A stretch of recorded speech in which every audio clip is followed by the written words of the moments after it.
Now, I would like to call upon our guest speaker for the evening, Mr. Rajiv Chandran sir. He is currently the officer in charge at the UN Information Center for India and Bhutan. For 27 years, Mr. Rajiv Chandran has striven to create efficient communication and media strategies to strengthen the UN outreach in South Asia and to facilitate better understanding in the region of United Nations and its complex processes. As National Information Officer at UNIC, New Delhi, Mr. Chandran has created a unique branding for his office. Today, UNIC New Delhi is the accepted source of authentic information on the UN. Always approachable, honest, and frank on what he can deliver or not, as the case may be, Mr. Chandran is respected in professional circles for his commitment to his profession and the international organization he so enthusiastically represents. A media professional who has worked in television, radio, and the print media, Mr. Chandran is committed to catalyzing youth on universal values espoused by the United Nations. He is a spirited public speaker and travels all over the country addressing youth on a plethora of UN issues, political, social, and economic. In 2010, he was conferred the prestigious National Award for Best Information Officer by the Journalist Federation of India. In 2014, the Media Press Club bestowed on him the title of Rashtriya Media Ratan. Mr. Chandran firmly believes in and widely promotes the universal values the UN represents. Over to you, sir. Yeah. Can you hear me now? Yes, sir. Perfect. Hi. Congratulations, Vaze MUN 2020. It was really a wonderful listening session for me, listening to young voices, and really wishing that I'm back in college, where ideation happens and, you can argue every element and every facet with such passion. I think the Sustainable Development Goals undoubtedly are not a perfect charter, but they are an aspirational charter.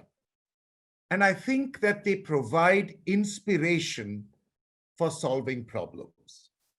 And I think that that is the perspective with which all nations of the world together signed the SDG Charter and signed on for the goals.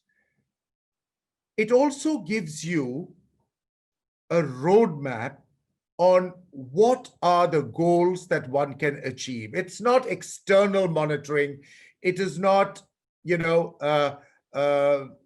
fiddling with figures.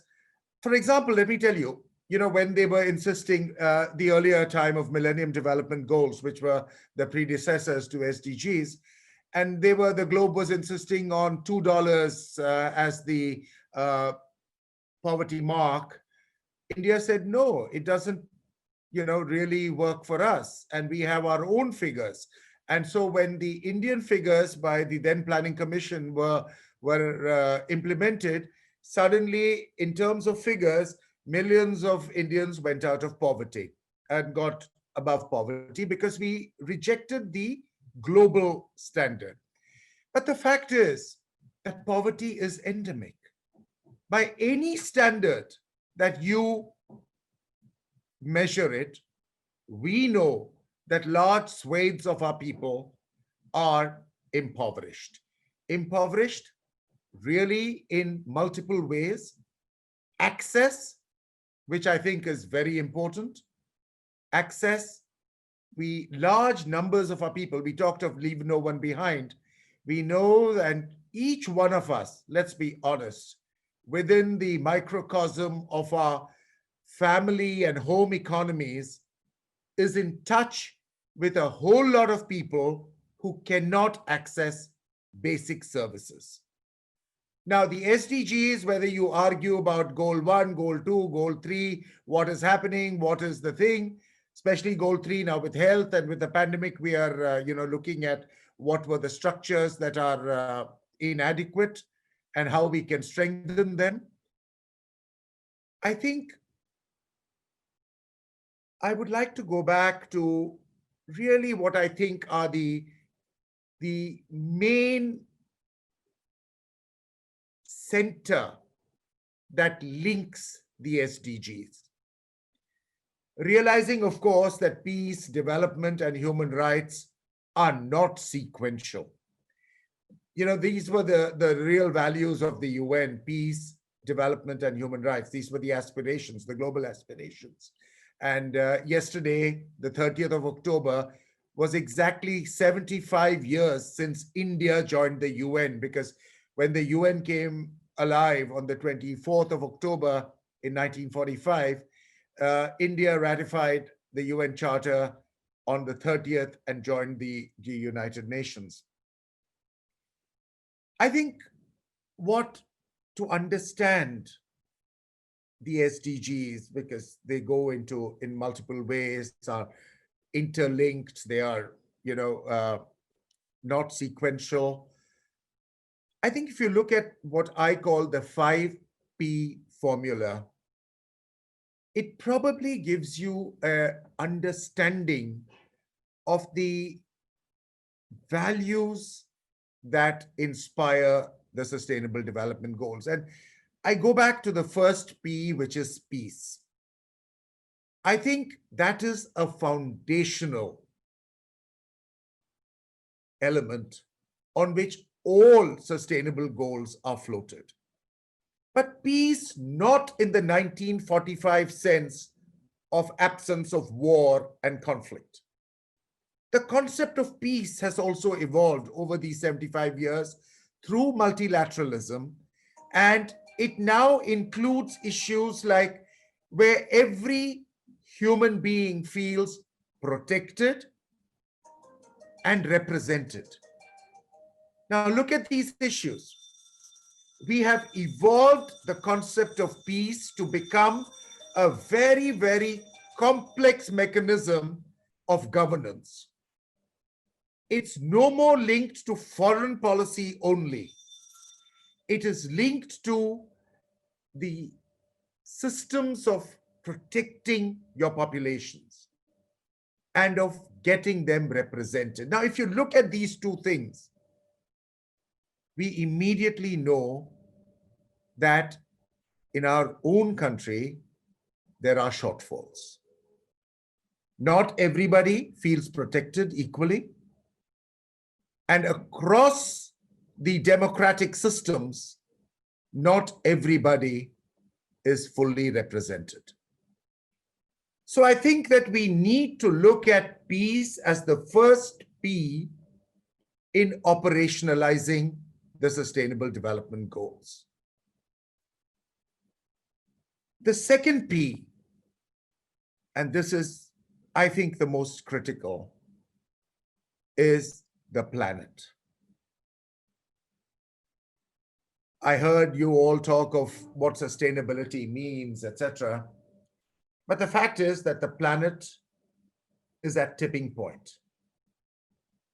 About a month ago, there was a report that already we are expending 1.6 Earth resources. But there is only one planet. There is no planet B. So I think the impetus towards sustainability is a given. It's a no-brainer. Each one of us has to participate in saving the planet. No more time to blame governments, state governments, the administration, the global community, multilateralism. No point blaming China and the US. The buck stops with you. Simple things. And this is the mindset change that I want each one of you as young people to advocate. Simple thing like, and it looks stupid to even talk about it, but single-use plastic, right? We have coffee. The vendor gives it a hot cup of coffee in a paper cup and slaps that plastic top so that you don't spill it. And there's a plastic straw. And we're chatting with friends and we toss it, casually in the next 2-3 minutes. And that's it. We don't even invest thought in that action. But that piece of plastic will eventually find place in the ocean and continue to plague the planet for 400 years before it degenerates. Today, there are more pieces of microplastic in the ocean than microorganisms. You know the state of your beaches. We don't need to talk about waste management. Excuse me, I need a glass of water. Just give me a minute.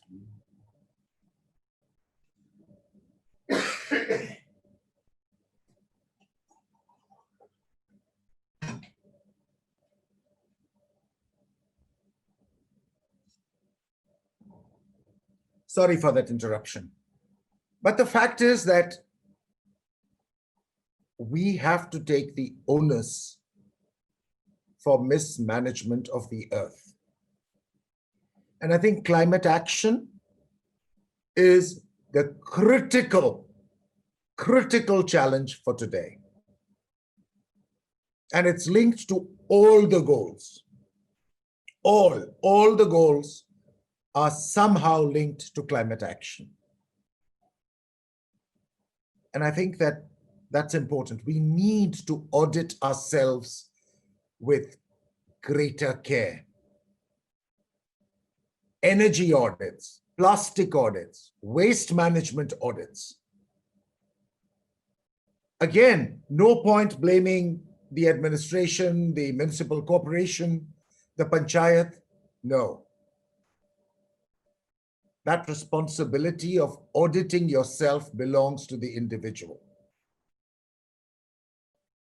And so the SDGs actually are about people, which brings me to the third P. It's people who are affected. It's not governments, it's not the UN, it's not multilateralism. The object of the SDGs is to ensure that people, we the people, the opening words of the Charter, is to ensure that we the people lead better lives. I'm not talking of whether the UN is monitoring you or whether, some external eye is monitoring you. It's an ethical call on your own governance systems to see that your people lead better lives. And I think that people very often forgotten. I mean, I was listening to all your narratives. Nowhere did people appear. It's always systems that you were talking about. So I want to bring people back into this SDG dialogue. The fourth P, and this is important because, we inherited in India this whole Gandhian philosophy of looking down at prosperity. So the fourth P is actually prosperity, and the UN says that you have to work at systems that make you more prosperous so that there is more for everyone to share. Again, a no-brainer. What has COVID taught us? Suddenly, when the pie shrinks, everybody is at risk. What happened when our economy tanks? When processes don't work, systems don't work? When prosperity is at risk, everybody is at risk. And I think this pandemic has brought that alive. So I think it's very important to really look at prosperity in the broadest way of reaching the SDGs. Increase the pie, make the pie bigger. And the final P partnerships. It was referred to in your panel discussion. There is no country, no municipality, no panchayat, no district officer, no board that can achieve these things by themselves. We need blended finance to come in for the SDGs, the private sector, multilateral funding. You know what the UN and others bring, you were talking about money, is minuscule, but it is catalytic. It shows you where you should put that money. It's not the volume, it's the ethics of multilateral investment that lead you to better lives. It shows your governments that that's where investments have to go. And I think that creative partnerships is something that we need to work at. Today, India is espousing a new global concept of plurilateralism under the current foreign minister. And I'm looking forward because, you need to come up with ideas. And I think ideation rather than criticism, innovation and ideation is what our future is going to be built on. Make no mistake, the post-pandemic world, again, a whole lot of P's, is going to be very different from the pre-pandemic world. And we need to put in a whole lot of new partnerships to ensure that people lead better lives in peace and prosperity in this planet in the future. And we need to do posterity planning. I think we really have not got our act together on that. We do not plan for the future adequately. We build buildings with inadequate water resources for the next 50 years, inadequate parking, inadequate waste management. I think we need to integrate posterity planning in all our systems. I think the SDGs also play with time, not just with place. They also play with time because there is the burden of the past, there is living in the present, but there is also the achievements for the future. And I think that timeline is a larger timeline that we have to look at the SDGs with. Because we've come with baggage. In each of the SDGs, we are in a position that we are here because of some historical baggage. And we are trying to make sense in the present. But planning for the future strictly is gone out of the window and is not integral to us. For years we had 5-year plans in India. We eschewed plans. We are now looking at national campaigns. That's one way of doing it, but we need to figure out how we can bring in the future better in our discussion. I think I'm going to end my formal chat here, and I look forward to some questions, some critiques from all of you. Thank you. And congratulations, Vaze, for this wonderful forum.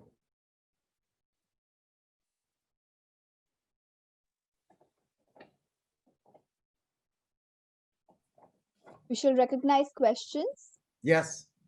Yes, sir. Floor is open for questions. If anybody does have any, you can type it in the chat box or unmute yourself and speak.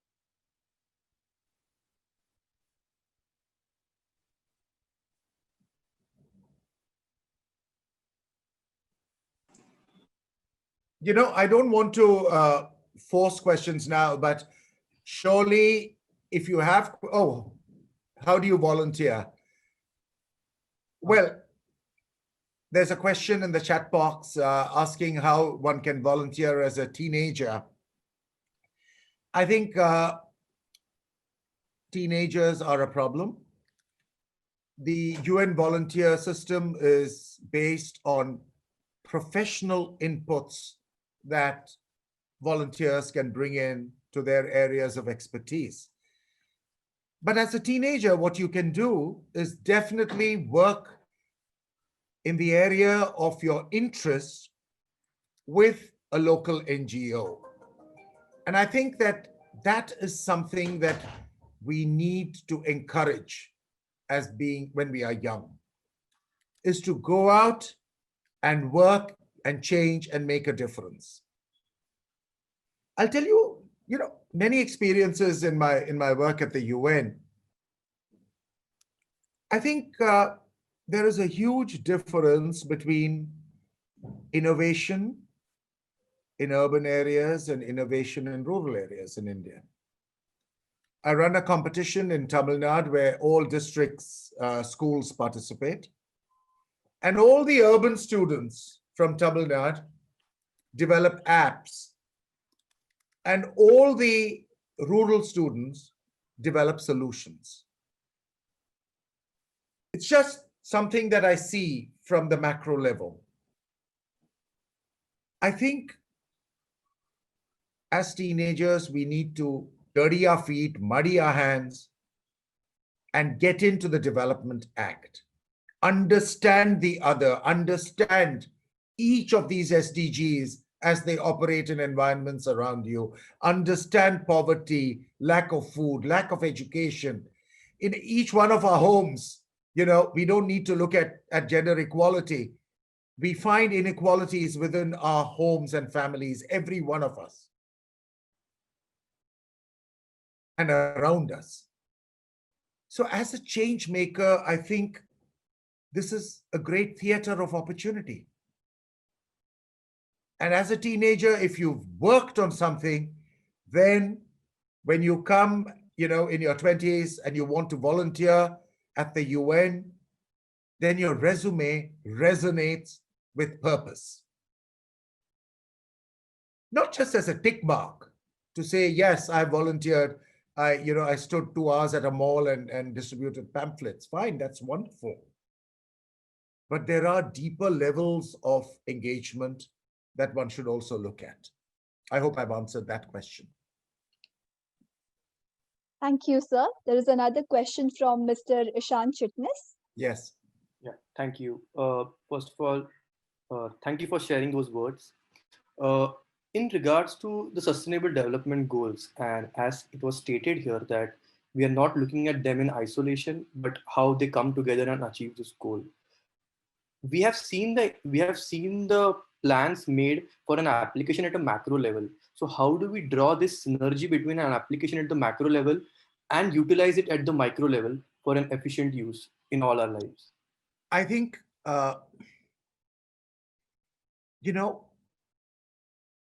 the answer to that is only one key, and that is people and dialoguing with people at the community level. And there's another question about that's in the chat box that's asking me, how is the grassroots problem solving method better than starting from the top? And my answer is exactly the same for both questions. That very often in policy, you decide that you have X amount to give, say, a buffalo. But the community wants a sheep. And if they get a buffalo, they don't know what to do with it. I'm being extremely simplistic here in my analogies and metaphors. But the fact is that you need to understand the needs of community. I'll tell you what happened. In the tsunami in Tamil Nadu, vast amounts of clothing came from all over the world to the fisher community in Tamil Nadu. Lay unused for a decade because the fisher community does not use old clothes.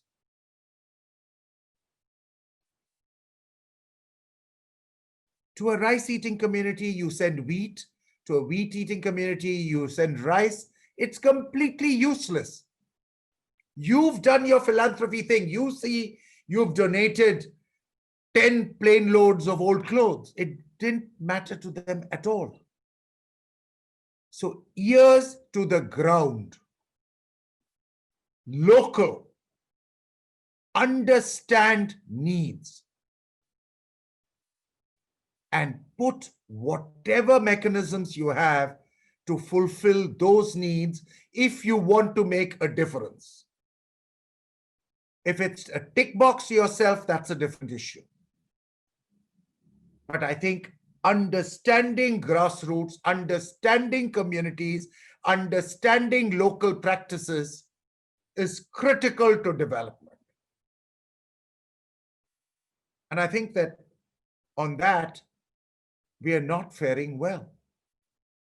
Because we are not listening enough to what the block officers are telling you, what the panchayats are telling you.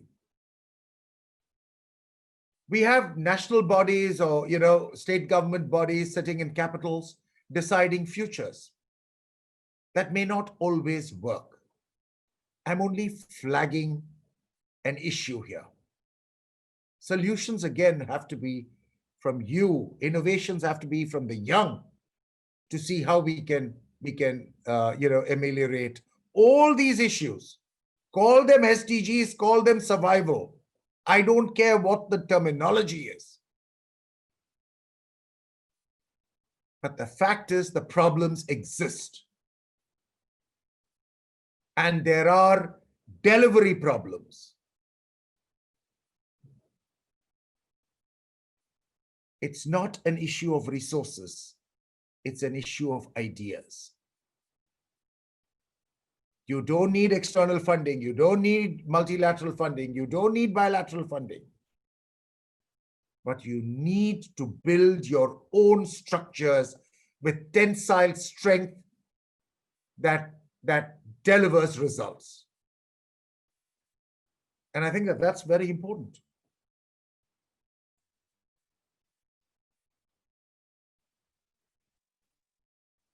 Again, there's a question on geopolitics and SDGs. Let's look at COVID. Already, multilateralism is weakening. As the vaccine is approaching, countries are saying, we'll do it for our people first. The Secretary General has called for a people's vaccine, a global people's vaccine with global delivery systems. That's what the UN is rooting for. But already we are seeing countries leave the objectives of multilateralism because they want to protect their own populations. And multilateralism is at risk because suddenly you're closing borders, you're protecting jobs, you're stopping migration. All these were, victories of multilateralism. That a young person educated in India could go and, work in another country. Now visa regulations closed. So COVID is changing your future. And you need to be an advocate of multilateralism to safeguard those very important systems that we had created through multilateralism. And I think all that's at risk. And when I say that post-COVID, it's going to be a different world, I mean it with all seriousness and across a plethora of issues.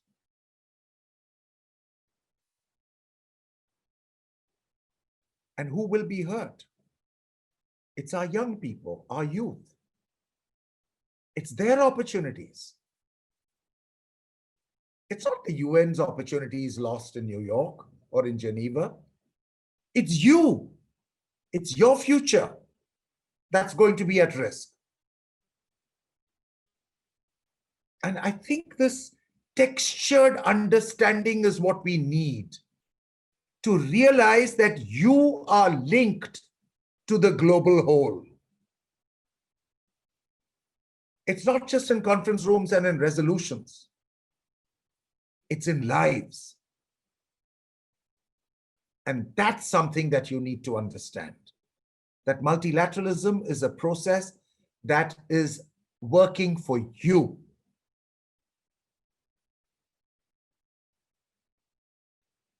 Today, we have a world where problems exist without passports. A virus in one country doesn't need a visa to enter your country. These are global problems. The first aircraft leaving an infected nation can carry the virus across within a few hours and infect the world. That's the reality of our globe, the interconnectedness, the global village.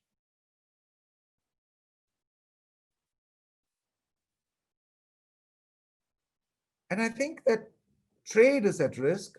Our FDI is going to be at risk. And we need the multilateral system to ensure that those systems work in our favor. And I think that young people need to raise their voice and their concerns. Don't just be an object of policy. Be a participant in policy. Today, with social media, everybody can be a journalist. Your voice counts. Make it count, but make it count intelligently. Not with misinformation, not with spreading rumors.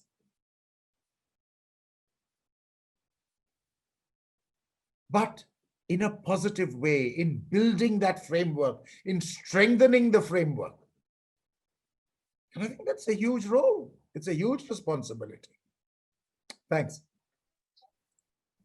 Thank you, sir. We have another concluding question from Mr. Devak Bharadwaj. So are you here? Yes. Yeah. Yes, sir. So I would really like to know your opinion on the impact certain sectors, certain industries have had in slowing down the progress in the grassroots level was SDGs. Like for the climate, when it comes to the SDG related climate or the environment, certain eco-friendly measures are something which we find it more like we struggle to implement due to certain pressures from certain industries. So what is your opinion on that hindrance and how do we tackle that? I think intelligent pressure groups need to be in place to assess damage. We've had wonderful NGOs take on large corporations when those corporations have tried to invest in certain communities because the communities understand that they are going to violate a whole lot of their natural resources and things like that. We've had wonderful examples of such activities in India. But I think we need more. I think we need, first, I think we need to understand how global trade works. What is it that you have that is of value today in the global chain? And I think that there are multiple ways to look at how you have value, how you can protect yourselves. Today, solar energy, let's look at, you talked of climate change.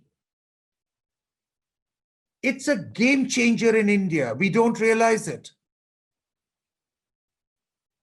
alternate sources of energy that we are today embracing is going to radically make us a different player.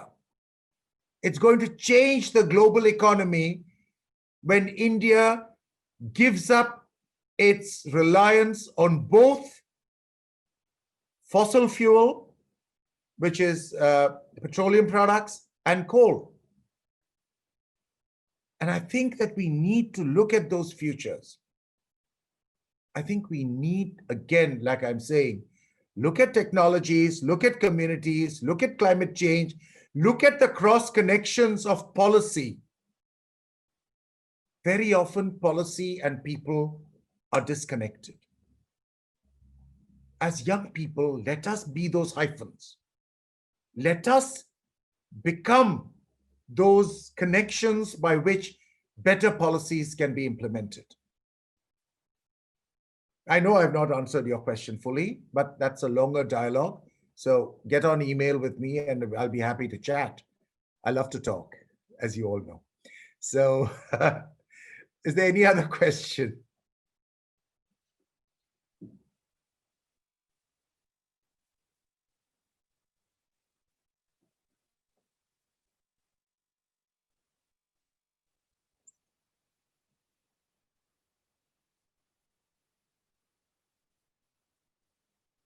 Thank you so much, sir. Since there are no more questions on the floor,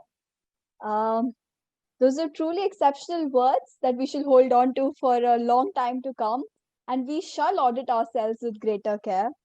We are beyond grateful to have you here today. Thank you so much, sir. Thank you. I've enjoyed myself. Thank you.